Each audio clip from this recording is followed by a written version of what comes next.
कैसे समझ सकते हैं? शॉक क्या है? शॉक कोई एक सिंगल चीज नहीं है, it is a syndrome, it is a syndrome, it is a syndrome. ठीक है, उसमें बेसिकली क्या होता है? सिंड्रोम में बेसिकली क्या होता है, जैसे हमारी बॉडी का टिश्यू है, ठीक है, ये हमारी बॉडी का टिश्यू है, तो उस बॉडी के टिश्यू में दो चीजें नहीं पहुंच पाती है। क्या क्या? एक तो ब्लड सप्लाई, दूसरा ऑक्सीजन। आप ये चीज समझिए, कोई भी कंडीशन हो सकती है, वो it can be of n number of conditions, ठीक है, लेकिन उसमें बेसिकली प्रोडक्ट क्या होगा? एक तो ऑक्सीजन कम हो जाएगी, मतलब जो टिश्यू है हमारे उसमें ऑक्सीजन नहीं पहुंचेगी, दूसरा वहां पे जो प्रेशर होना चाहिए, ब्लड पहुंचना चाहिए, वो नहीं पहुंचेगा। अब ये किस किस रीजन से नहीं पहुंचता है? अब देखिए, अगर हम बात करें, ये हमारे हार्ट है, क्या है? हार्ट है, हार्ट का काम क्या है? पंपिंग। ये क्या होगी? मशीन होगी, ठीक है, ये होगी हमारी मेन मशीन, ठीक है। नेक्स्ट हमारा बॉडी के अंदर क्या है? फ्लूइड। क्या है? क्या है? फ्लूइड, वेरी गुड, जिसको हम बोलते हैं ब्लड। तो बॉडी में 70% क्या है? फ्लूइड, वाटर बोल सकते हैं, 2/3 वाटर है, उसमें हमारा ब्लड भी आ गया, बाकी चीजें आ गई, ठीक है। नेक्स्ट होगी हमारी ब्लड वेसल्स। क्या होगी? जो हमारी नलकियां, क्या होगी? ब्लड वेसल्स, जिससे ब्लड हमारा जा रहा है। अब मैं आपको एग्जांपल देता हूँ, हमारा हार्ट ने काम करना बंद कर दिया।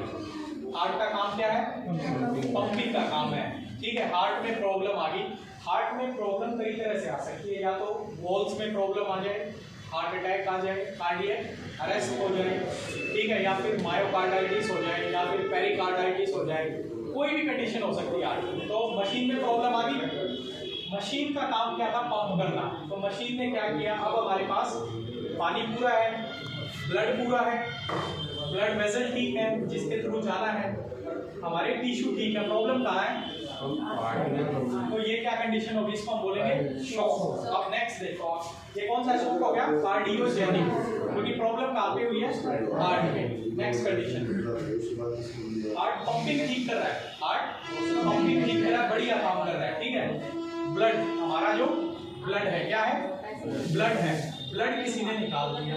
अब ब्लड निकलने के कारण क्या क्या हो सकते हैं? ट्रॉमा। क्या हो सकता है? ट्रॉमा, एक्सीडेंट हो गया, दोनों हड्डियां टूट गई, पेट में चोट लगी, पेट के अंदर ब्लड इकट्ठा हो गया, चेस्ट इंजरी होगी, रोड ट्रैफिक एक्सीडेंट हो गया, गाड़ी जा रही है, डैशबोर्ड छाती के लग गया, डैशबोर्ड से हड्डियां टूट गई, ब्लड का इकट्ठा हो गया लंग्स के अंदर, ठीक है। तो अब क्या प्रॉब्लम किस चीज में हो गई है? फ्लूइड में पानी कम हो गया है, ठीक है। तो अब आप इसकी ट्रीटमेंट करोगे, तो आप किस चीज को ठीक करोगे? आप सबसे पहले क्या करोगे? आप पानी को ठीक करोगे, पानी की पूर्ति करोगे। ब्लड कहीं से निकल रहा है, तो उसकी पूर्ति कैसे की जा सकती है? ब्लड से ही की जा सकती है, तो हमें ब्लड ही देना पड़ेगा, ब्लड देना पड़ेगा। साथ में ये कहाँ से निकल रहा है, वहाँ पे ऑपरेशन भी करना पड़ सकता है, और भी प्रोसीजर कर सकते हैं, क्लियर। अब देखिए, हार्ट काम कर रहा है, ठीक, पानी पूरा है, ब्लड पूरा है, लेकिन ब्लड वेसल्स जो है, ब्लड वेसल्स वो एकदम से, सपोज करिए, स्टेथोस्कोप ये मेरे पास है, ये है नलकी, जो हार्ट से यहाँ से ब्लड जा रहा था, ठीक है। इसका साइज था 1 सेंटीमीटर, कितना? किसी इंफेक्शन के कारण या किसी प्रॉब्लम के कारण इसका साइज हो गया 4 सेंटीमीटर। क्या? इतनी चौड़ी होगी ये नलकी अपने आप, इतनी चौड़ी होगी, तो अब क्या होगा? नलकी चौड़ी होगी तो प्रेशर कम हो जाएगा। देखो चीजें सारी ठीक है, हार्ट ठीक है, वहाँ पे टिश्यू ठीक है, वो अपना काम कर रहा है, ब्लड पूरा है, जो 5 लीटर बॉडी के अंदर कितना ब्लड होता है शरीर के अंदर? 5 से कितनी परसेंटेज? के अंदर भी 5 से 6 लीटर, शरीर के अंदर भी 5 से 6 नहीं, बॉडी के अंदर जितना भी आदमी का वजन है उसका 1%, कितना? 1% है। अगर इनका वजन 80 किलो है, तो 8 64, तो ब्लड कितना हो गया? 6.5 लीटर। अब इनका वजन 40 किलो है, तो ब्लड कितना हो गया? 4 × 32, 3.5 लीटर। तो वजन के हिसाब से ब्लड होता है, तो कितना होता है अप्रोक्सीमेट? 8%, 8%, समझिए, मोस्ट इंपोर्टेंट क्वेश्चन है, ठीक है। तो अब ये ब्लड वेसल जो चौड़ी होगी, तो इसके कारण क्या हुआ? ब्लड तो उतना ही था, लेकिन अब इसके अंदर प्रेशर क्या हो गया? कम हो गया, तो क्या हो गया? शॉक। क्या हो गया? शॉक। समझ गए क्या हो गया? शॉक हो गया। अब आपको प्रॉब्लम पता चली, हार्ट के अंदर प्रॉब्लम हो जाए तो इसको हम कौन सा शॉक बोलेंगे? Cardiac attack. Very good, cardiogenic shock. इसकी प्रॉब्लम क्या हो सकती है? Heart attack, cardiac arrest, pericarditis, myocarditis, mitral stenosis, n number of problem heart की हो सकती है। तो हमें ठीक क्या करना है फिर? वेरी गुड, ठीक है। नेक्स्ट, ब्लड कम हो गया। ब्लड क्यों कम हो गया? ट्रॉमा, चोट लगी, एक्सीडेंट हो गया, रोड ट्रैफिक एक्सीडेंट हो गया, one thing. Second thing, body से ही ब्लड निकलने लगा, किसी को ब्लीडिंग हो गई, डिलीवरी हुई है, क्या हो गया? पीपीएच। क्या बोलते हैं? PPH, postpartum haemorrhage. ब्लड इतना शरीर से निकल गया कि ब्लीडिंग बहुत ज्यादा होगी। अब उसका कारण देखिए, यूट्रस जो होता है हमारा, यूट्रस जब बच्चा दानी होती है उसका साइज कितना होता है? नॉर्मल साइज कितना होता है पता है? कुछ कितना वजन होता है उसका पता है? 35 से 40 ग्राम। कितना? 35 से 40 ग्राम। लेकिन जब पेट के अंदर बच्चा होता है 9 महीने का, तो उसका वजन पता है कितना हो जाता है? कितना? 1 से 1.5 किलो। कितना? 1 से 1.5 किलो। अब वजन पता चल गया कितने टाइम्स बढ़ गया? 40 ग्राम था, कहाँ और कहाँ 1 किलो हो गया। ऐसे ही साइज होता है। नॉर्मल साइज कितना होता है? 2.5 इंटू 5 इंटू 7.5 नॉर्मल साइज है। कितना है? नॉर्मल साइज है। लेकिन जब पेट के अंदर बच्चा होता है तो इसका साइज 20 गुना बढ़ जाता है।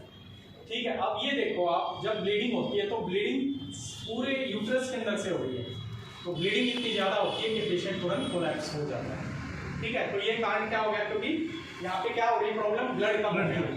ठीक है। किसी को बर्न हो गया, बर्न जल गया शरीर जलने के कारण पूरे शरीर में गर्मी होगी और प्लाज्मा निकल गया सारा। ब्लड नहीं निकला, ब्लीडिंग नहीं हुई, प्लाज्मा निकल गया।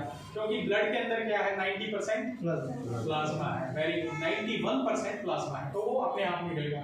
कोई बंदा गर्मी में काम कर रहा था, गर्मी में कई देर से, हीट स्ट्रोक हो गया उसको, टेम्परेचर बॉडी का 108 डिग्री से बढ़ गया, मतलब 108 डिग्री फ़ारेनहाइट हो गया, तो बॉडी से पानी सारा निकल गया, तो ये क्या हो गया? Heat stroke. और पेशेंट को क्या हो गया? शॉक में चला गया पेशेंट। समझ गए? अब प्रॉब्लम यहाँ पे थी। अब ये शॉक किसी को मधुमक्खी ने काट लिया, 10-15 मधुमक्खियों ने क्या कर दिया? काट लिया। तो पेशेंट किसमें चला गया? शॉक में। क्योंकि शॉक के कारण क्या हुआ? जो ब्लड वेजल्स थी जिनका डायमीटर 1 सेंटीमीटर था शरीर के अंदर से, ये एग्जांपल बता रहा हूँ, तो उनका क्या हो गया? 4 सेंटीमीटर हो गया। पेशेंट किसमें चला गया? शॉक में। आप समझिए मेरी बात। किसी को मधुमक्खी ने काट लिया या फिर किसी जहरीले जानवर ने काट लिया, तो क्या हो गया? पेशेंट किसमें चला गया? जिसको हम बोलते हैं, कौन सा शॉक बोलते हैं?